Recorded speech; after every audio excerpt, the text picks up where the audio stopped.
I ain't gonna be here too long. Get out your way and everybody chilling and enjoying themselves. But let me get started. I just want to say first, peace to all the gentlemen, all the modest ladies. Amen. I want to give a shout out. Amen. First to my beautiful wife who's in the building. Amen. And my kids. Basically, growing up, dealing a lot with just sexual temptation. That's my testimony. You know what I mean?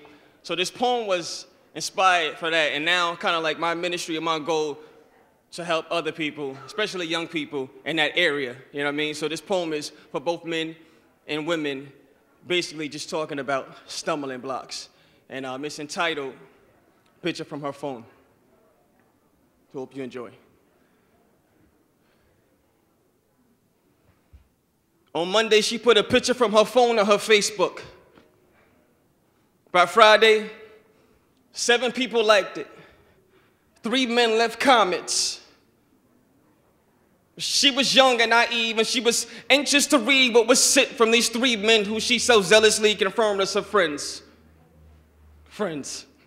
For lack of a better word, why can't you confirm them as your associates, peeping times, or someone who sort of kind of likes you, but they chose the word friend, so it is what it is. But this is where it begins, with comments from your friends.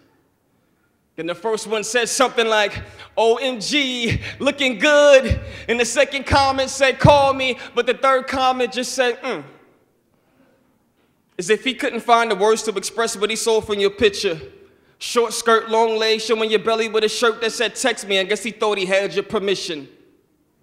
Instead of reading his comment, I wish you could read his mind and maybe he'll text you his intentions.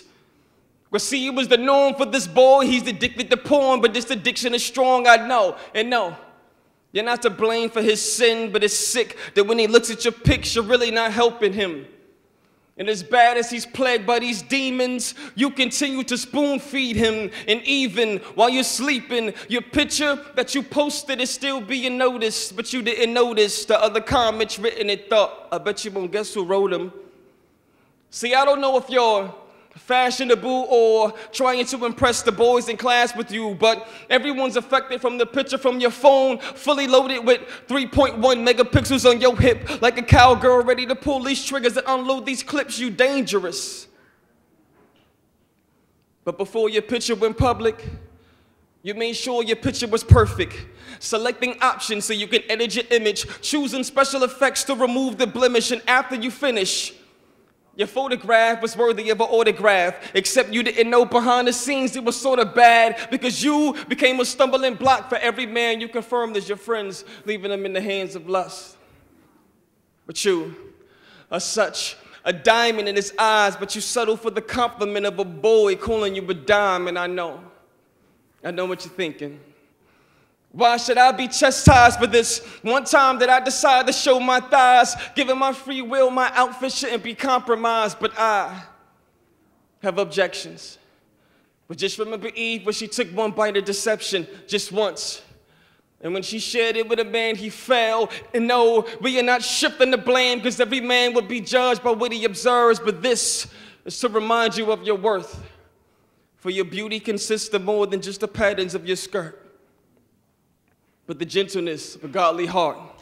And God, like a photographer, he admires what he sees, so his optical is eternal, giving him the perfect zoom of your internal flaws, what you can't see, because God will never post your picture publicly without your picture being seen in HD. Yeah, that's high definition, but this is my definition of God, who does not want your good to be badly exposed. So stop being tricked by the lion, the witch, in your wardrobe. Because technically, clothes aren't a sin within themselves, and sensual items made by designers we can't help. And I'm sure no one's ignorant that sex sells. The clients, for every man with a problem, ladies, we buy it mentally. And I'm aware that every man had an Adam nature for centuries, and I'm aware that every man is responsible for what he sees, but ungodly men feed off your flesh and their pleas. So please, if you would draw your attention to Romans 14, where it clearly states that if a Christian is grieved because of your food, then you should watch what you eat. For the weak can't stomach your meat, depending on how it is served. Every Christian should be able to digest each other in love. In conjunction with your stomach, in this earthly oven, when you dress according to the temperature, you've examined. You may let it marinate, and you cook with care. And that will be the difference between being fashionably well done or medium rare. Amen. God bless y'all.